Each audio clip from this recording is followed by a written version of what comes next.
কলিজা মন ঠান্ডা করার একটা রেসিপি। এই গরমে কলিজা মনটা যদি ঠান্ডা না থাকে কোনো কাজেই মন বসবে না, মনটা শুধু উড়ু উড়ু করবে।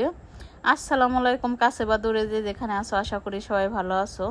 মাশাআল্লাহ আমাদের গাছে অনেক আম ধরছে, তো কোটার মাথায় কাশি বাজায় তারপরে আমগুলা কাইটে কাইটে ফালাইতেছে, মানে বুটাই থেকে আমার এক ভাসুর পাইরে দিতেছে।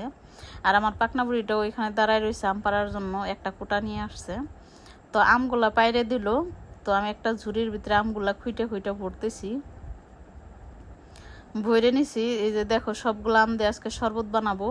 তো একদম গাছ থেকে তরতাজা লেবু পাতা নিয়ে আসছি। লেবু পাতার যে কি গ্রান, এটা হলো এলাচি লেবুর পাতা আর হলো বিলেতি সস পাতা, কিছুটা গাছ থেকে তুলে নিলাম।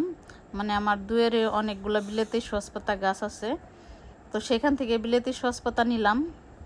তো অনেকেই তো অনেকভাবেই শরবত বানায় খায় আম দিয়ে, তো এইভাবে যদি বানায় খাও তাহলে কিন্তু মানে বাসার সবাই, তো মানে যেই খাবে সেই কিন্তু অনেক প্রশংসা করবে।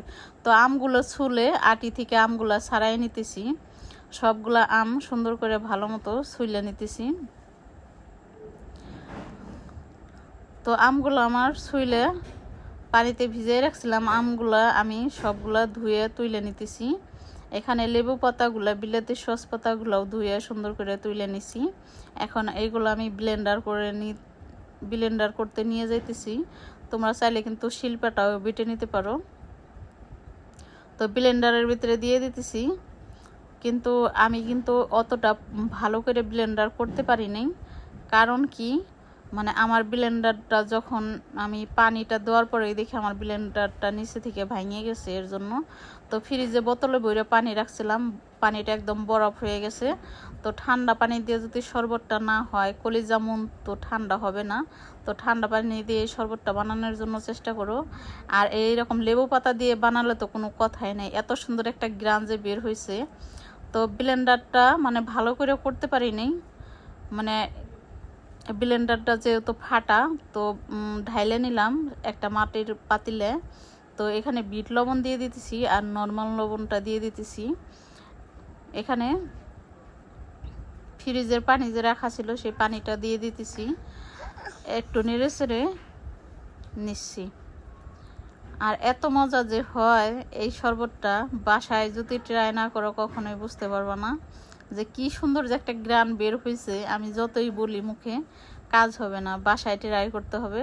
তো এখানে চিনি দিয়ে দিচ্ছি, তোমরা মানে মিষ্টিটা যেরকম পছন্দ করো, অনেকেই হালকা মিষ্টি খেতে চায় বা এইরকম টক, মানে টক শরবতটাই খেতে চায়, মানে মিষ্টিটা পছন্দ করে না। তো যার যেরকমভাবে পছন্দ ঠিক এইরকম করে বানিয়ে নিতে পারো। তো ভালো করে চিনিটা নেড়ে চেড়ে গুলিয়ে নিচ্ছি, মানে চিনিটা যাতে গলে যায়। তো এই যে দেখো এরকম করে ভালো করে গুলিয়ে নিচ্ছি।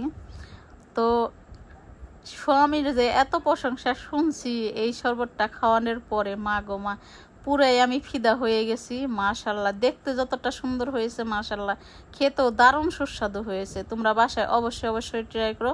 ভালো লাগলে লাইক কমেন্ট শেয়ার করে দিও।